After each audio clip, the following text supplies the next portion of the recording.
에스겔 1장 15절 제가 읽겠습니다. 내가 그 생물을 본즉 그 생물 곁 땅 위에 바퀴가 있는데 그 네 얼굴을 따라 하나씩 있고 그 바퀴의 형상과 그 구조는 넷이 한결 같은데 황옥 같고 그 형상과 구조는 바퀴 안에 바퀴가 있는 것 같으며 행할 때에 사방으로 향한 대로 돌이키지 않고 행하며 그 둘레는 높고 무서우며 그 네 둘레로 돌아가면서 눈이 가득하며 생물이 행할 때에 바퀴도 그 곁에서 행하고 생물이 땅에서 들릴 때에 바퀴도 들려서 어디든지 신이 가려면 생물도 신이 가려 하는 곳으로 가고 바퀴도 그 곁에서 들리니 이는 생물의 신이 그 바퀴 가운데 있음이라. 저들이 행하면 이들도 행하고 저들이 그치면 이들도 그치고 저들이 땅에서 들릴 때에는 이들도 그 곁에서 들리니 이는 생물의 신이 그 바퀴 가운데 있음이더라. 21절까지입니다. 예, 우리 교재는요, 박용기 저 성경 강론 11권입니다. 그 5861페이지를 참조하시면서 바로 우리 1장 내용, 오늘 1장 15절 읽었던 말씀을 가지고요. 그 1장과 또 1장에 속한 3장 내용을 일단 살펴보도록 그렇게 하겠습니다. 그 하나님께서 예루살렘 성전이 이제 세 번째 586년에 완전히 망하죠.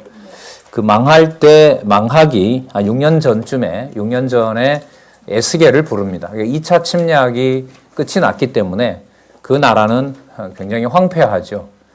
처참한 상황도 이미 일어났고요. 바벨론이 와서 1차, 2차에 20년에서 이제 6년 남았으니까 13, 14년을 무참하게 그 남쪽 유다를 유린하고 짓밟은 그 상황이었습니다. 그리고 1차, 2차 이미 포로로 많이 잡혀가 있고요. 그때 하나님께서 이제 에스겔을 부릅니다. 그 1장에 보시면 불렀는데 이상을 보여줘요. 이상을 보여주는데 이상 중에 1장 3절에 보면 여호와의 말씀이 등장하고요. 1장 3절 끝에 보면 여호와께서 에스겔에게 무엇을 보여주냐면 말씀도 임하면서 여호와의 권능을 보여줍니다. 지난 시간에 살펴본 내용이 여호와의 권능이 어떠한지를 1장 4절에서부터 14절까지 살펴봤습니다. 불과 폭풍과 그 다음에 구름과 불과 빛과 그 쇠가 벌겋게 단 거 있잖아요. 그 단쇠가 있고 그 옆에 그런 모양과 연관된 무서운 네 생물이 있고요. 그 생물의 모습은 사람 모습이고 얼굴 앞, 뒤, 앞에는 사람이고 뒤는 독수리고 오른쪽에는 사자고 이쪽에는 소고 이런 어떤 무서운 그 형상을 가진 생물이 있습니다. 살아있는 생물이 있는 거죠. 그러니까 이상 중에 봤지만은 그게 단순한 이상이 아니라 살아있는 생물이라는 말은 하나님께서 지으신 피조물이라는 거죠. 예, 우리가 1장에서 마태복음 1장에 나오는 대로 하나님께서 창조주시잖아요. 여호와는. 자, 그러면서 1장 12절에 보면 그 생물의 특징이 신이 하나님의 말씀, 하나님의 권능을 가지고 계시고 말씀하시는 그 하나님께서 어디로 가려고 하든지 간에 어떻게 한다고요? 따라간다는 거죠. 따라간다는 겁니다. 그러니까 이걸 좀 연관을 시키면요. 나라는 이미 처참하게 망해가고 있는 상황인데 에스겔에게 보여준 분은 능력자이신 하나님께서 살아계시다는 거죠. 그럼 우리 마음에서는 망해가는 나라를 더 이상 망하지 않게 하고 회복시키는 여호와의 권능을 쓰면 우리가 볼 때 제일 좋은 하나님이죠. 에스겔도 아마 그걸 인간적으로는 기뻐할 겁니다. 그게 아니고요. 에스겔을 누가 불렀기 때문에 여호와가 불렀기 때문에 여호와의 선지자임을 확증해주는 내용이 여러분 1장 내용입니다. 근데 그 확증을 어떻게 해주시냐면 오늘 읽었던 15절에서부터 25절 내용에서 그 형상들이 그 네 형상들을 바퀴와 연관해서 설명을 또 한 번 합니다. 그래서 읽었던 내용에 보면 바퀴 안에 바퀴가 있다 그러죠. 그죠? 그러니까 내 생물이 이제 움직이려고 하면 그 옆에 뭐가 있냐 하면 그 바퀴가 있는 거고요. 그 바퀴 안에 또 뭐가 있어요? 바퀴가 있는데 그 바퀴 안에 보니 뭐가 있어요? 하나님의 신이 바퀴 안에 있습니다. 맞죠? 네. 몇 절에 나오냐면 20절인가요? 맞죠? 이는 생물의 신이 그 바퀴 가운데 있습니다. 그러니까 바퀴가 두 개가 있는데 그 안쪽 바퀴를 보니 거기에 뭐가 있어요? 신이 있는 거죠. 그러니까 신은 뭐도 하시고 뭐도 하냐면 내 생물을 통치도 하시고 주관도 하시지만 어디 안에도 있어요? 바퀴 안에도 있어요. 그러니까 좀 어려운 말을 쓰면 초월을 자이시기도 하고요. 내재자이시기도 한 거죠. 그러니까 이런 걸 보고 뭐라 그러냐면 무소부재라 그럽니다. 그러니까 없으신 데가 없는 하나님인 거죠. 여러분 이 정도 되면 무슨 정리 내지 이해가 들어오냐면 남쪽 유다 백성이 바벨론에 붙잡혀간 2차 침략 후에 이제 포로로 가 있잖아요. 그리고 앞으로 6년 후면 완전히 망할 때 그 바벨론은 빼고 여호와의 말씀 혹은 여호와의 권능이 있을까요? 아니면 바벨론에도 여호와는 살아계신 전능자이실까요? 후자이죠. 후자입니다. 근데 우리가 이제 이것만 보더라도 우리는 처참한 상황이 역사적으로 일어나거나 우리에게 어떤 불행이 닥쳤을 때는 그 자리에 본능적으로 누가 계시지 않는 것 같아. 별 도움이 안 된다. 여호와가 별로 도움이 안 된다. 이제 이런 말들을 하게 되는 거죠. 뭐 그 사람 탓은 아니에요. 그 상황에 이런 여호와를 알려주지 않으면, 모르면, 깨닫지 못하게 하면 알 수가 없는 거죠.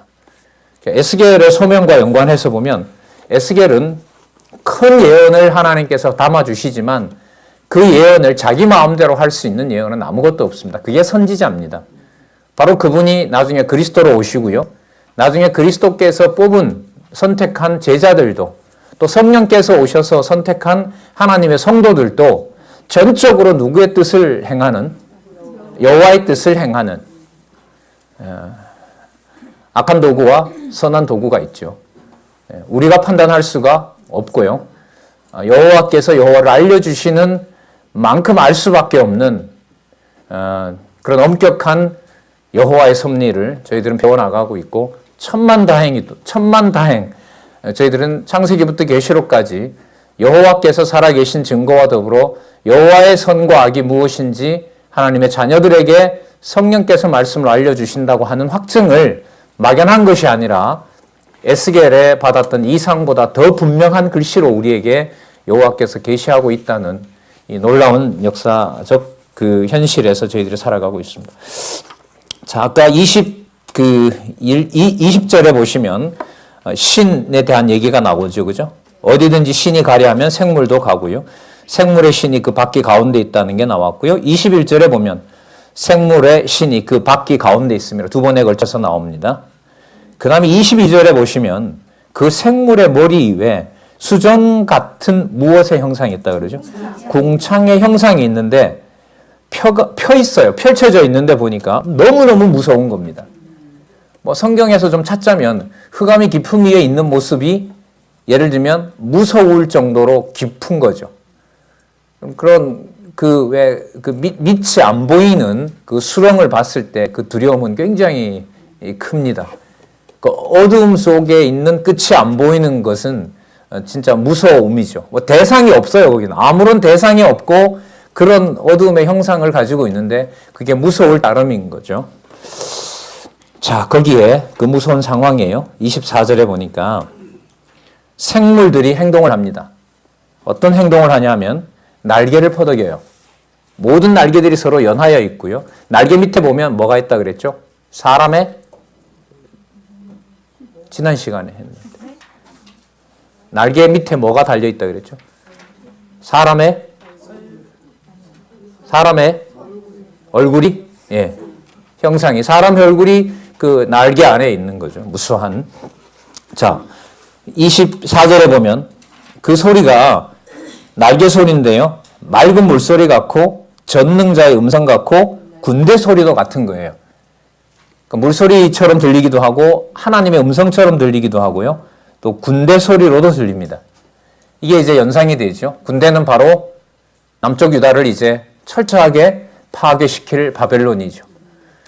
여러분, 그러면 군대는 여러분 바벨론이 쳐들어오지만 그 바퀴가 정해져 있기 때문에 그 바벨론 군대를 이끌어가는 하나님의 신, 무서운 그 바퀴의 위력은 그 속에 누구의 능력이 있는 거죠?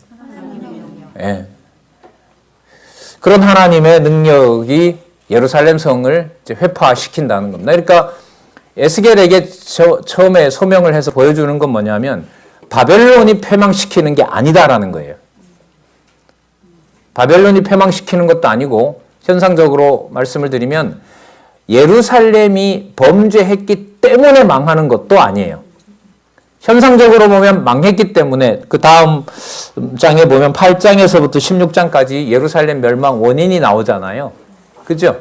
멸망 원인은 현상적인 거고요. 오늘 1장에서부터 6장 내용에 보면 1장 7장에서 내용을 보면 여호와께서 이미 정해놨다는 사실을 얘기를 해줍니다.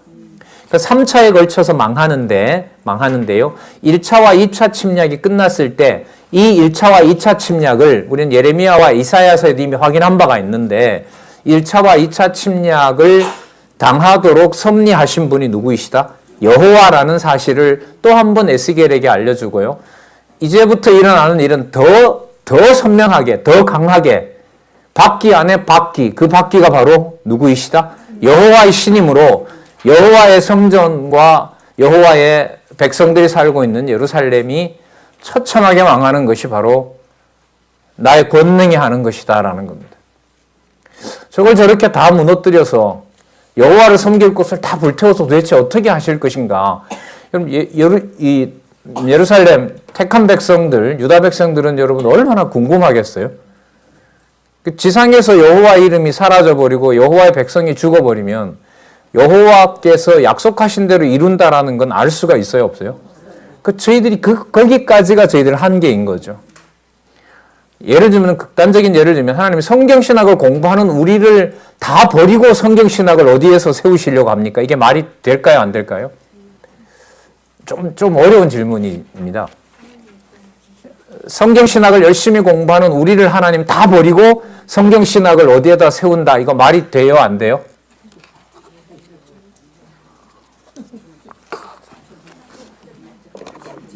성경신학은 우리가 공부해야 성경신학은 지켜지는 게 아니죠. 아니라면 여러분 에스겔이 접한 문제가 바로 그겁니다.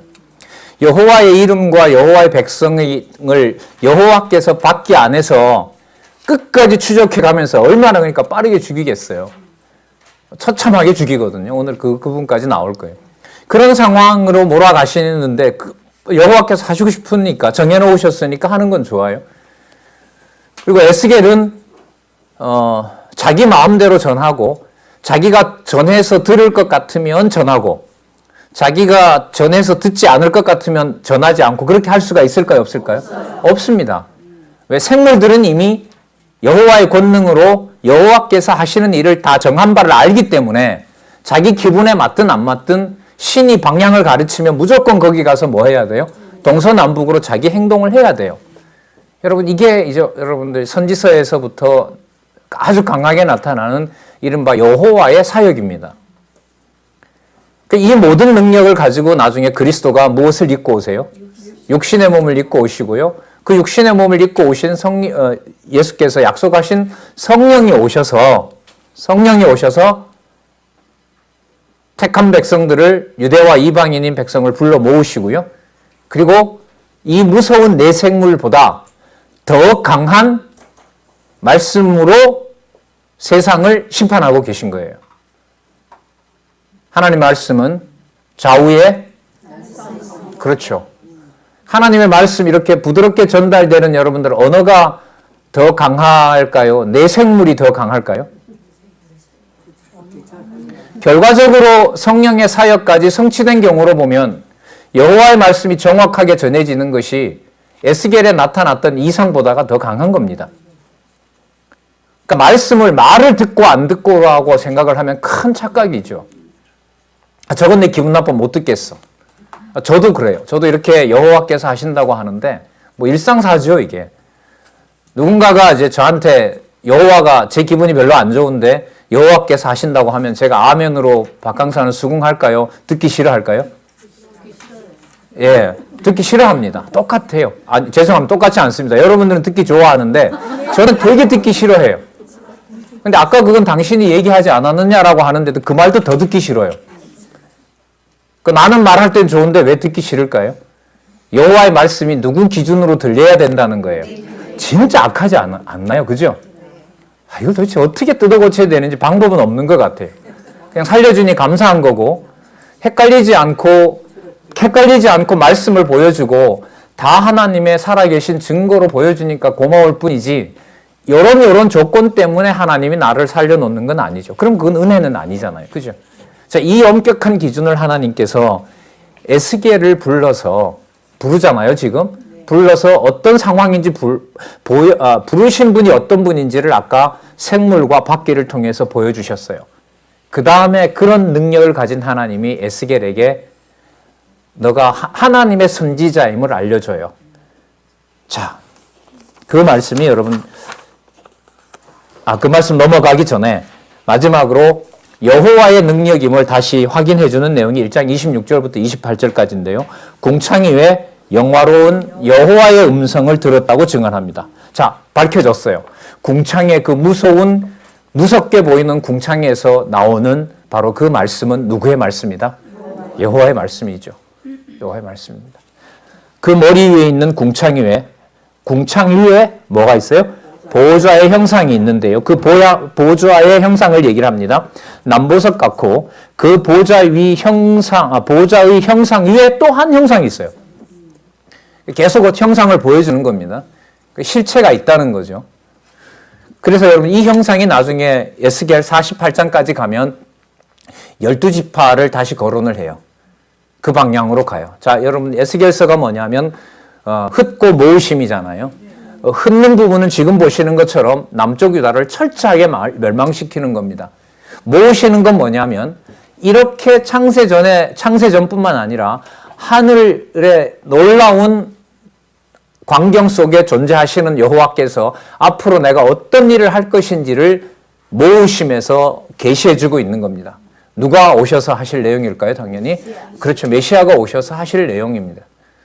그러니까 메시아가 오셔서 사단을 여러분 제압하고 천지 만물을 다스리고 할 때 그 모든 내용들이 우연히 예수님이 왔기 때문에 일어난 일이 아니라 구약에서 이렇게 선지서 이사야서라든지 다니엘서라든지 그 이상 중에 보여주셨던 그 내용들을 참 선지자로 오신 예수께서 뭐 하시는 걸까요? 성취하고 계시면서 여호와의 속성과 여호와의 어떤 존재보다는 어느 측면에 사역에 맞추어서 하시는 겁니다. 직접 육신의 몸을 입고 오셨으니까 사역이 그만큼 어떻게 될까요? 구체화되는 거죠. 그런 관점에서 이제 에스겔서를 보시면 되고요. 에스겔서 마지막은 새롭게 자, 왜냐하면 지금 곧 시간이 지나면 남쪽 유다의 예루살렘에 있는 성전과 또 유다 나라가 전부 어떻게 될 거예요? 처참하게 이제 밟힐 거잖아요. 거기가 흩으심에 대한 내용이라면 미리 말씀을 드리면 나중에 47장 특히 48장에 가면 나라와 성전이 하나가 된 이상 중의 나라를 보여주세요. 그로부터 6년이 지나서 예루살렘과 유다. 근데 호칭 하나를 먼저 개념 하나를 다시 말씀을 드리면요. 에스겔서는 유다라는 개념을 많이 쓰는 것보다 이제부터 확인하실 텐데요. 이스라엘이라는 개념이 더 많이 나타납니다. 그러니까 지금 시간이 6년이 지나면은 망할 나라는 어딘데? 유다 나라인데 계속 여호와께서는 에스겔에게 일러주는 나라는 어느 나라죠? 그럼 이때 이스라엘은 이미 망한 이스라엘도 포함한 이스라엘은 누구의 이름이었죠? 야곱의 이름이었죠. 12지파의 아버지 이름 아니에요, 야곱, 그죠? 하나님의 사자와 이렇게 싸워서 이겼을 때 이스라엘이라는 이름을 부여받잖아요. 이스라엘이라는 뜻이 무슨 뜻인지 아시죠? 하나님과 한번 붙었다 이 말이에요. 하나님과 싸워서 이겼다는 말이거든요. 그러니까 약속대로 12지파를 보호받은 거예요. 근데 에스겔은 놀랍게도 그 그 약속받았던 12지파가 지상에 이제 남쪽 유다는 이미 망했고, 맞죠? 6년 지나면 이제 유다까지도 다 없어지면서 12지파가 다 망하는 일이 6년 후면 벌어져요. 그런데 에스겔 47장, 48장에 가면 그 12지파 나라가 어디에 있는 거예요? 이상 중에 실체로 존재한다는 거죠. 그러니까 망한 예루살렘이 실체가 아니라 에스겔에게 보여줬던 하늘에 속한 그 나라와 성전이 실체인 거고요. 그 통치자가 바로 누구로 오시는? 육신의 몸을 입고 오신 아브라함과 다윗의 자손 예수 그리스도시고요. 마가복음으로 말하면 그분이 하나님의 아들이고요. 누가복음으로 말씀드리면 하나님 나라 일을 하기 위해서 오신 하나님의 아들, 바로 예수 그리스도시고요. 그분이 바로 누구시다? 하나님이시다는 것이 바로 요한복음에서부터 사도행전 1장 11절 예수님이 승천하실 때까지 내용입니다.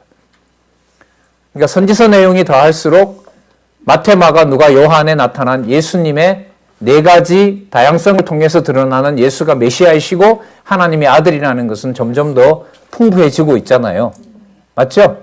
안 들으셨을 때보다 유익하시죠? 아니에요?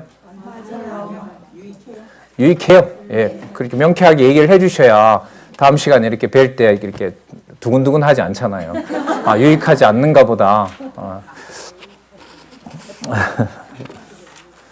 전 진짜 이번에 에스겔에서 이사야에서부터 시간은 좀 지나서 이렇게 자꾸 누적이 되고 이렇게 모으는 시간들이 좀 늘어나긴 하지만은요. 어느 구절 제가 속도를 좀 늦추는 것은 어느 부분을 보더라도 단락을 보더라도 모든 내용이 창세기와도 연관이 되고 마태복음에 시작되는 메시아와도 연관이 된다는 말씀을 드리고 싶은 거죠. 그게 이제 모형을 접고 이제 에스겔로 보면 앞으로 한 600년 후에 육신의 몸을 입고 오실 누구죠? 메시아.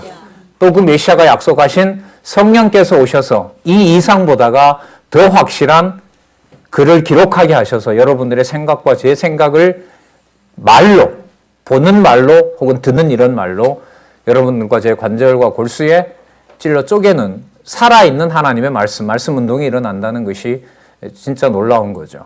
자, 보도록 하겠습니다. 1장 27절에 보시면요. 내가 본즉 그 허리 이상의 모양은 달아있는 쇠 같고요. 그 속과 주위가 뭐 같아요? 불 같고요. 그 허리 이하의 모양도 불 같아서 사면으로 뭐가 나요? 그러니까 여러분들 불의 종류가 다 나타나는 거예요. 그 밑에 보면 불의 종류가 아니라 빛의 종류가 다 나타나는 거죠. 예, 볼까요? 28절. 그 사면 광채의 모양은 비 오는 날에 구름에 있는 뭐 같아요 또? 무지개는 뭐의 표시죠? 그 노아에게 보여준 반드시 멸하지 않겠다고 하는 약속의 징표가 무지개입니다. 근데 여러분 재밌지 않으세요? 무지개를 보여주면 그 다음에 남쪽 유다는 망해야 돼요? 살아나야 돼요? 우리 상식으로. 근데 이게 무지개가 나타났는데 뭐가 망해버려요? 이제 남쪽 유다는 망해버린단 말이죠. 근데 그게 진짜 망한 것이 아니라 실체가 있기 때문에 그걸 보여주기 위해서 그림자로 속이고 있던 거. 그 여호와께서 이 에스겔서를 보면요. 예루살렘을 너무너무 싫어하세요. 진짜 싫어하세요. 그러니까 완전히 뭐 한 거냐면 완전히 포기하세요. 물론 1차, 2차에서 포기하셨는데 우리가 이사야를 통해서 예레미야를 통해서 근데 이사야를 한 번만 짚고 넘어가면요. 쌈을 쉬는 과정에 이미 고레스라는 유다 전통이 아닌 왕을 통해서 성경 내용으로 보면 여러분 새하늘과 새 땅, 천년왕국까지 약속을 이미 다 하고 있잖아요. 그러니까 신약 그림을 다 그려주고 있어요. 이사야가. 그런데 이제 그 예레미야에서는 구체적으로 이제 멸망해서 포로가 잡혀가서 애가도 부르면서 뭐 하시는 내용? 심으시는 내용까지 살펴본 거죠. 애가를 그렇게 읽었었잖아요, 저희들이. 그죠? 자, 그 과중에 그 가운데 에스겔은 전환을 땅에 망한 나라에 두는 것이 아니라 이상을 통해서 장차 올 메시아와 연관해서 눈을 어디로 돌려버리게 해요? 하늘로 돌아가게 하는 거죠. 땅은 뭐 해버리고? 망하게 하고. 그러면 이사야서에서 싸매시겠다고 약속했던 앞으로 올 이리가 뭐 이렇게 하고 야수들이 풀을 먹고 어린 나이와 독사가 함께 놀고 물론 고레스와 같은 유대 전통이 아닌 왕이 오고 그 모든 내용들의 실체가 지금 무지개가 떠 있는 여러분 어디에 속한 나라? 하늘에 속한 나라임을 여기서 알려주는 거죠. 여러분 이런 표현들을 보고 신학에서 뭐라 그러냐면 장차 오실 분이다 이래서 종말론적이다 이렇게 얘기를 해요. 앞으로 종말론적이라고 들을 때는 언약과 성취의 기반을 두고 창세전에 계신 하나님이라는 걸 전제로 하면 그게 바른 종말론이에요. 그리고 요한계시록에 가서 여러분 많은 요즘 이단들이 설치잖아요. 요한계시록에 나오는 말씀을 새롭게 해석하면 100% 이단이에요.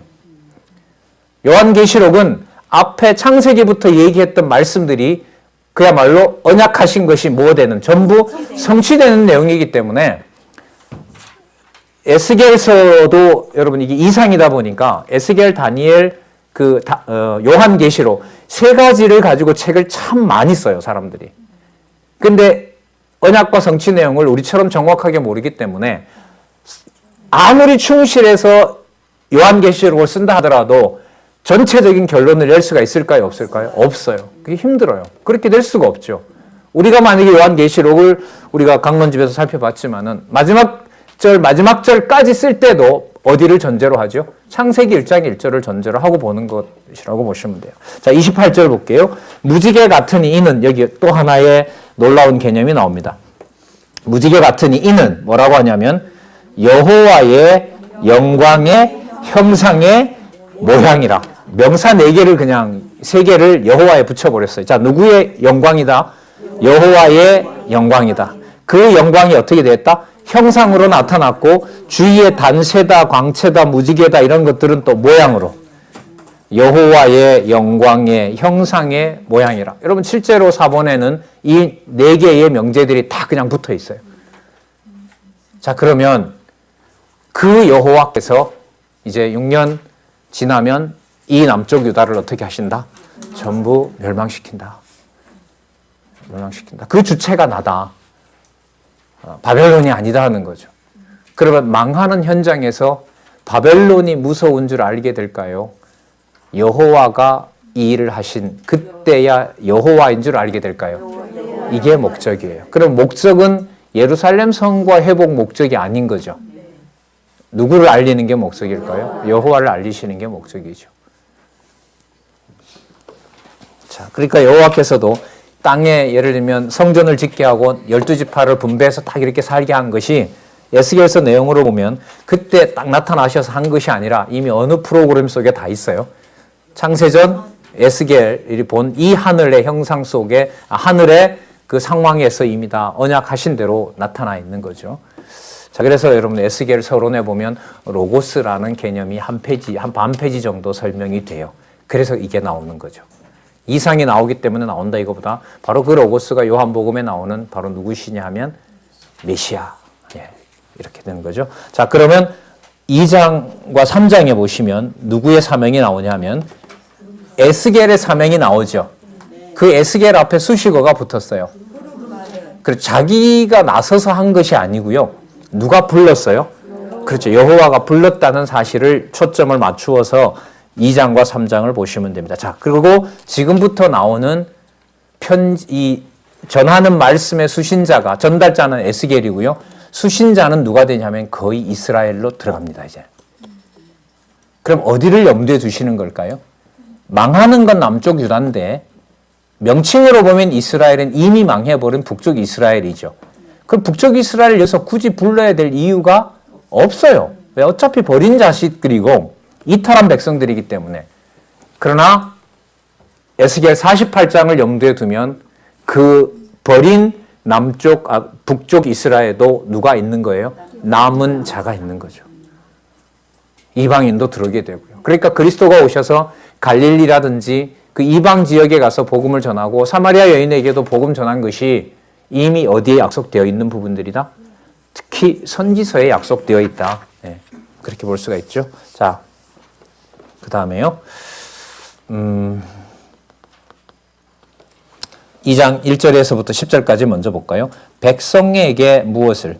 말씀을 전파하라며 두루마리 책을 보여주심을 증언합니다. 자, 좀 이렇게 넘어가기가 좀 아쉬운 게 많아서요. 어쨌든 좀 되는 대로 한번 해보겠습니다. 2장 1절에 보면 그가 내게 이르시되, 이때 그는 누구냐 하면 1장 28절 끝에 그 말씀하시는 그거 안 읽었네요. 여호와의 영광의 형상의 모양이라 28절 끝부분요. 내가 보고 곧 엎드리어 그 말씀하시는 자의 음성을 들으니라. 자, 그럼 2장 1절의 주어 그는 누구냐면 말씀하시는 자. 말씀하시는 자가 내게 이르시되 인자야 일어서라. 인자 사람의 아들 이런 말이죠. 자, 인자야 일어서라. 내가 내게 말하리라 하시며 말씀하실 때에 자, 여기 보세요. 누구의 신이? 그 신이 이렇게 되죠. 여러분 이 신이 앞에 어디에 있었어요? 어디에 있었어요? 바퀴도 굴리기도 하고 바퀴 안에도 계셨던 분이죠. 그 신이 이제 또 누구에게? 에스겔에게. 그럼 어느 것 하나 피조물이 하는 게 없다. 이렇게 결론 내리면 되는 거죠. 그러면 부름받은 에스겔에게 전달되는 내용들은 에스겔이 자기 기분을 따라서 전하고 안 전하고가 될까요? 안 될까요? 안 돼요. 이게 여러분들 하나님이 불렀기 때문에 꼭 져야 됩니다. 명령이 아니에요. 여호와께서 불렀기 때문에 여호와께서 어떻게 하세요? 하시게 하시는 거예요. 아주 엄격하게 알려줍니다. 3절에 보시면 내게 이르시되 인제 내가 너를 이스라엘 자손. 자, 무슨 호칭이 나와요? 그렇죠. 유다 자손 이렇게 하면 명쾌한데 그게 아니고요. 이스라엘입니다. 그러니까 개념이 여러분 이게 모형적인 이스라엘이 아니라 이스라엘 호칭이 들어오면서 범위가 유다에만 한정되는 것이 아니라 망하는 것은 유다지만 어디까지 확대가 돼버려요. 그럼 망한 북쪽도 들어가는 거예요? 들어가죠. 그리고 그 단위만 들어가는 것이 아니라 야곱의 12아들 전체 이스라엘 역사가 들어가게 되는 거죠. 그래서 히브리서에 보시면 믿음의 선진들이 믿음은 바라는 것들의 실상이요 보지 못하는 것들을 증거한다고 했을 때 누구 때부터? 아벨 때부터 사가랴의 피까지 모두가 누구를 증거하고 있었어요? 예수 그리스도를 증거하고 있었다는 놀라운 말씀이 나오잖아요. 자, 좀 더 볼까요? 근데 그 백성들을 여기서 정의를 하고 넘어가요. 이스라엘 자손 곧 패역한, 패역이 뭐냐면요 반역입니다. 쉽게 말하면 반역하는 거죠. 패역한 백성, 나를 뭐한 자? 배반한 자에게 보내노라. 그럼 배반한 자에게 보내는 목적은 두 가지일 거예요. 뭐 하게 하든가 뭐 하게 하든가. 배반하지 말라고 경고해서 돌아오게 하든가 아니면 너 그러다 망한다라고 하든가 이렇게 되는 겁니다. 자, 그런데 뭐라고 하시는지 한번 보자고요. 하나님 어떻게 정해놓으셨는지 이미 나오니까요. 여기에 그들과 그 열조가 내게 범죄하여 오늘날까지 이르렀나니 그 자손은 얼굴이 뻔뻔하고 마음이 강팍한지라 내가 너를 그들에게 보내노니 너는 그들에게 이르기를 주 여호와의 말씀이 이러하시다 하라. 그들은 또 나오죠. 패역한 족속이라. 그 다음 보세요. 듣든지 아니 듣든지 그들 가운데 누가 있다? 누가 보낸? 여호와께서 보낸. 여러분 우리 전하면은 다 돌아오면 좋겠죠. 안 그러세요? 여러분 복음 전할 때 지옥으로 가라 이러고 전하세요? 아니잖아요. 전하면 다 듣고 돌아오기를 원하죠. 그것도 그러니까 다 바른 말이 아닌 거죠. 그러니까 여호와께서 어떻게 하냐면 듣든지 아니 듣든지는 누가 알아서 하시는 거예요? 그렇죠. 그럼 우리가 복음을 전할 기회가 주면 그냥 전하면 되죠. 전하면 돼요. 에라 모르겠다 이게 아니고요. 에라 모르겠다. 그러니까 여러분 이렇게 빠져나갈까 봐 이 에스겔서는 뭘 얘기를 하냐면요. 너가 만약에 만난 사람이 너 얘기를 듣고 죽으면 너가 전하지 않아서 내가 너를 죽이겠다. 이렇게 얘기하세요. 그러니까 어떻게 되냐면요. 그 자는 여러분 죽든지 아니 이미 버리기로 정해져 있어요. 버리기로 정해져 있는데 그러니까 버리기로 정해져 있다는 말은 에스겔이 전하든 안 전하든 어떻게 될까요? 버리게 되어 있죠. 근데 하나님 에스겔 보고 뭐라고 하냐면 그 사람한테 너가 만약에 겁이 나서 저 사람이 너를 해코지 할까 봐 너가 안 전하게 돼서 저 사람은 죽는다. 그럼 저 사람은 정한 대로 뭐 한다? 죽는다. 근데 너는 그 사람 보고 하나님을 전하지 않았기 때문에 그 사람의 피를 누구한테 돌린다? 너한테. 너도 뭐 한다? 죽는다. 이거 얼마나 부당해요. 우리는 어떻게 맞설 수 있어요, 하나님한테? 어차피 뭐 하기로 한 건데. 이런 생각을 좀 깊이 해보세요. 이런 생각을 저희들이 거의 못 하거든요. 성경이 아니면. 그러니까 뭘 하라 말라 명령을 아주 쉽게 얘기하는 거예요. 그러니까 망하도록 되어 있는데 내가 전하든 안 전하든 어떻게 돼요? 망하게 되어 있죠. 근데 하나님은 뭘 물으시냐면 그 사람에게 너가 말을 하지 않아서 망했다면 망한 그 사람의 피가 누구에게로 돌아온다? 너한테로 돌아온다 이거예요. 너한테로 돌아온다. 우리 하나님한테 뭐라고 따질 수 있죠? 어차피 망할 바인데 내가 뭐 하든 상관이 있냐고 따지죠. 내가 전하든 안 전하든 나가 무슨 상관이 있냐는 거죠. 이제 앞으로 이 이게 이 전도 부담이 대단할 겁니다, 여러분.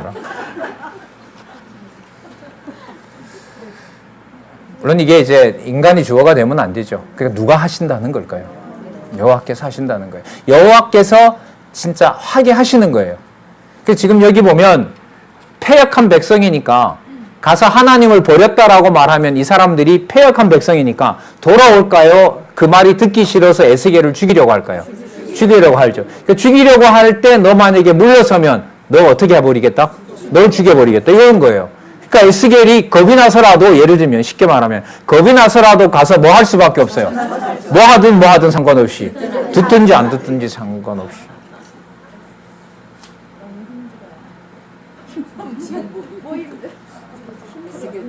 힘들지요. 나는 내 사정이 힘들어가지고 복음을 전하지 못했는데 이번 명절 때도 저는 복음 기회를 얼마나 많이 놓쳤는데요. 소위 박강사가 어른하고 앉아가지고 맛있는 거 먹고 집안에 아름다운 얘기하다가 그 시간에 그 분위기에 사무쳐서 말이죠. 성경신학 한마디도 못하고 2시간을 보냈어요. 돌아서고 나면 씁쓸하지요.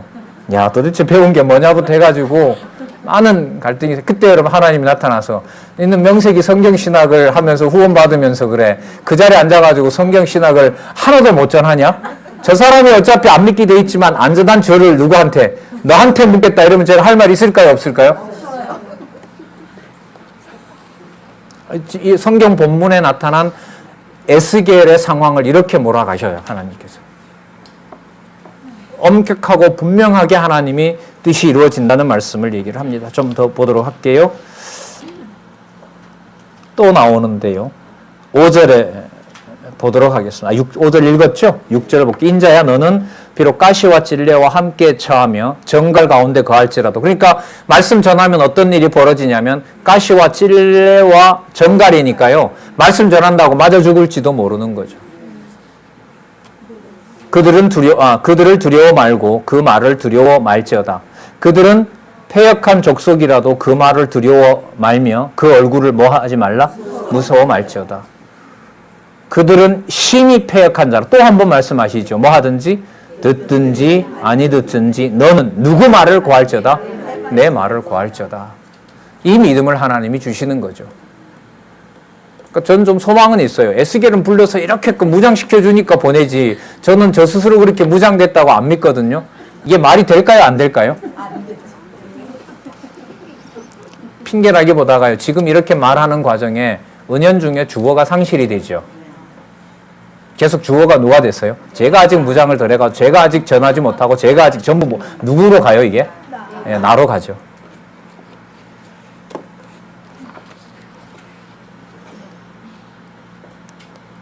여호와께서 부르셨으니까 여호와께서 부른 사자임을 더 선명하게 또 다른 얘기를 가지고 모세를 여러분 마치 불러서 출애굽시키는 지도자 삼으시는 것처럼 에스겔도 그렇게 하십니다. 볼게요. 8절입니다.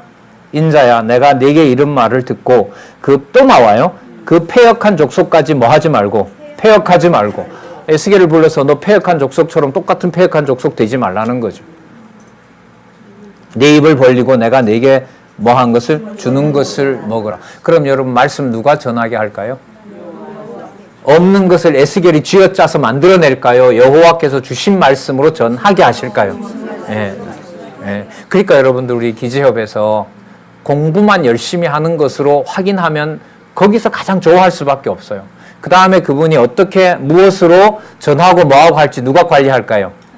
게으름 피우게 해서 혼이 나도 누가 하실 거고 조금밖에 알고 있는 것이 모르지만은 없지만은 붙어서 그냥 말씀 전하고 뭐 이런저런 욕 먹으면서도 복음 전하는 것도 누가 하시는 거고 여호와께서 해 가시는 거죠. 예. 여러모로 여러분 우리 3월 달에 어쨌든 여러분 예장년이죠. 예장년의 광고가 이번 주쯤에 나갈 텐데요. 뭐 적어도 한 몇천 명 목회자들한테요. 뭐 규모야 상관없이 그렇게 홍보가 될 거고요. 뭐 중국에서도 강론집 번역할 의사가 있다는 어떤 그런 소식도 오고요. 그 예루살렘에 계신 그 왜 성경 개론 번역하신 분요. 그분 3월 뭐 한 중순경에 들어오실 의향이 있는데 저는 이제 궁금한 거죠. 하나가 꼭 그 책이 예루살렘에 아니 그 이스라엘에 개종한 분들한테 그 책이 어떤 호응을 얻고 있는지 여러분들도 궁금하시잖아요. 그죠? 이제 그런 사역들이 전부 여호와께서 행하시는 일이 있잖아요. 자, 9절 볼까요? 내가 보니 한 손이 나를 향하여 펴지고 그 손에 두루마리 책이 있더라. 여러분 두루마리 책 그 다니엘서는 기억이 안 나는데 다니엘서도 나오나요? 요한계시록에 가면 나오죠. 뭐 하지만 뭐 하더라라고 나오죠. 거기에는 입에는 달지만 배에는 쓰더라 이렇게 나오죠. 근데 여기는 좀 보겠습니다. 자, 두루마리 책이 있더라. 그가 그것을 내 앞에 펴시니 안팎에 글이 있는데 내용 한번 보세요. 애가라는 게 쉽게 말하면 애곡이에요. 애곡. 그 다음에 애가 탄식, 뭐 애곡 같으면요. 그 다음에 뭐예요? 재앙. 그러니까 재앙이 여러분들 이런 건 이제 통곡인 거죠. 날벼락 맞아서 이제 통곡하는 것들이 어디에 기록이 돼 있어요? 예, 그러면 선지자인 에스겔이 받은 언약의 내용은 앞으로 어떻게 될 것이다? 망하게 된다라는 내용인 거죠. 그런데 하나님이 이미 알려주셨죠. 가면 그 말씀을 아멘 이러면서 받아들인다, 못 받아들인다? 못 받아들인다. 여기서 또 한 번 하나님이 이렇게 일러주세요. 3장 1절에서부터 11절에 보시면 두루마리를 먹고 백성에게 고하라 그러죠. 근데 아까 이미 아까도 지금 여기도 나오는데요. 듣든지 아니 듣든지 전하라고 그래요. 여러분 개념하고요. 그 부분 나오는 거는 좀 확인을 해볼게요. 자, 여러분들 그 3장 1절에 보면 누구에게 가서 고하라고 하죠? 이스라엘 족속에게 고하라 그러죠? 예, 그래서 2절에 보면 내가 입을 벌리니 그가 그 두루마리를 누구에게? 내게 먹이시며 내게 이르시되 인자야 내가 내게 주는 이 두루마리로 내 배에 넣으며 내 창자에 채우라 하시기에 내가 먹었어요. 먹으니 그것이 내 입에서 어떻더라? 달기가 꿀 같더라. 여러분 아까 기록된 내용이 뭐라 그랬죠? 예? 애곡. 전부 이거 단 거예요? 쓴 거예요? 근데 쓴 건데 입에 들어가니까 어떻게 돼요? 이럴 수가 있을까요? 여러분 이런 게 무슨 뭐 제가 깊게 보고 이런 게 아니에요. 여러분 상식적으로 생각했는데 여러분 쓴 거 먹으면 뭐 해야 돼요? 써야 되죠. 단 거 먹으면. 근데 쓴 거 먹었는데 굉장히 달아요. 이게 가능한 일이 아니죠. 예. 눈에 보이는 상황은 재앙인데요.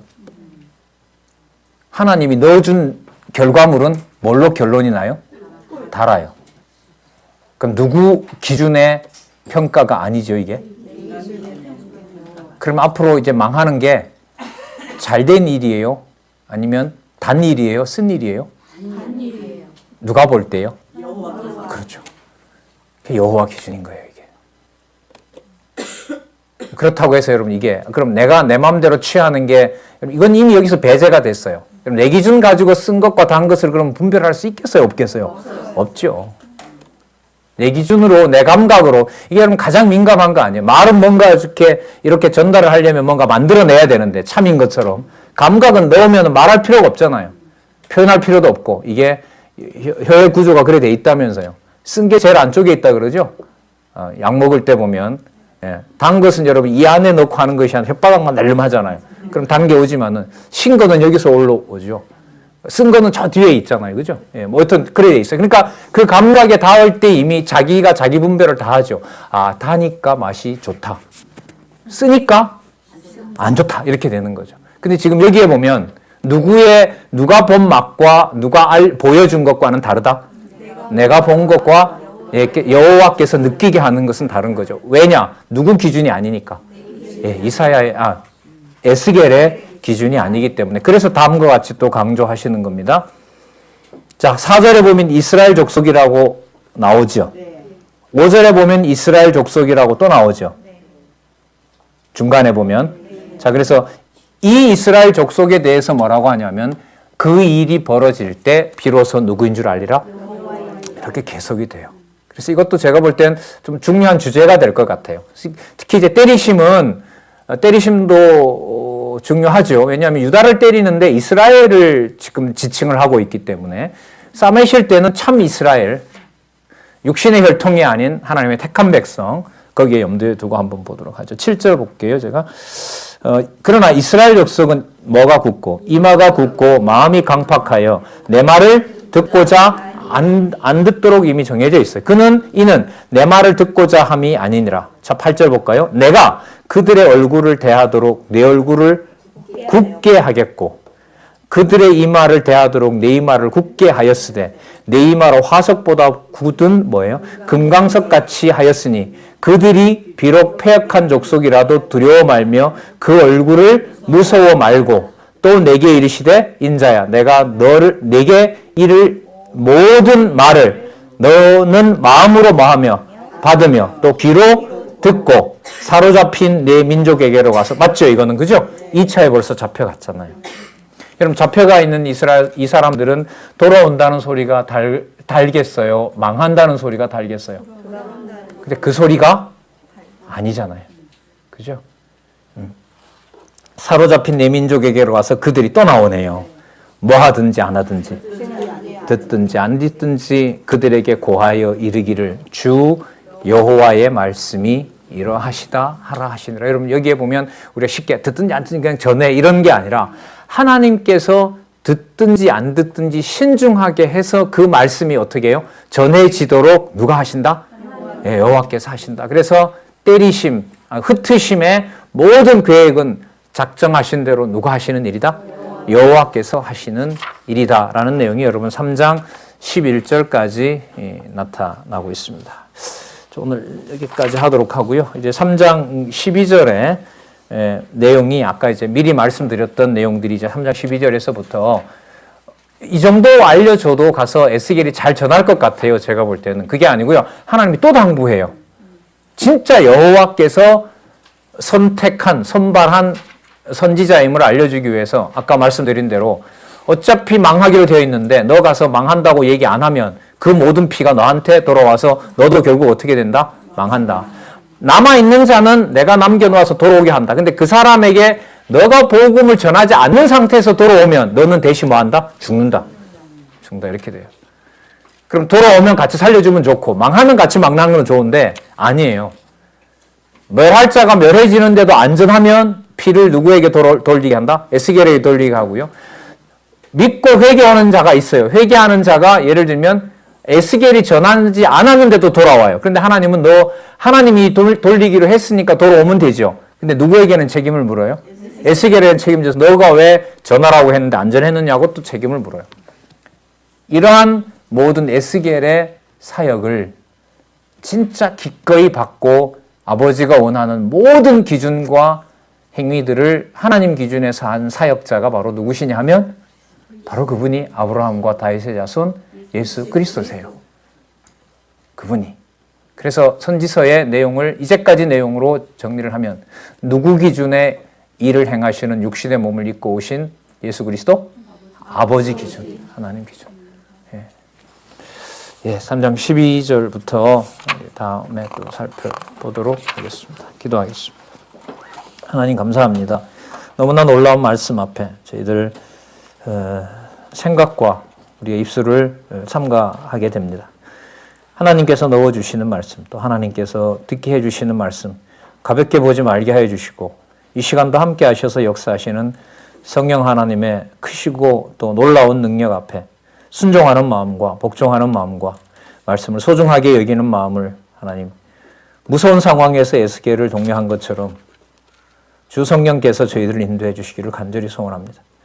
하나님 너무나 무서운 시대입니다. 하나님 진리를 몰라서 하나님 무서운 추락이 무서운 여러분들의 많은 성도들의 그 패배가 있는 시대입니다. 하나님 붙잡아 주지 않으면 하나님 알고 있는 정보로 견딜 수가 없는 영적 전쟁 시대에 살고 있습니다. 저희들 잘 보살펴 주시고 어느 여건이 되든 에스겔처럼 그 백성들이 그발 강가에서 포로 생활을 하고 있을 때도 주의 말씀을 들리게 하신 것처럼 저희들에게도 말씀 더 소중하게 여기고 그 말씀 따라 연구하고 공부하며 하나님 주신 교회와 귀한 지체들을 돌아볼 수 있는 하나님의 종들 될 수 있도록 성령께서 우리를 인도해 주시옵소서. 예수님의 이름으로 기도드렸습니다. 네, 감사합니다. 오늘 3시 10분에요. 신학원 강의 있습니다.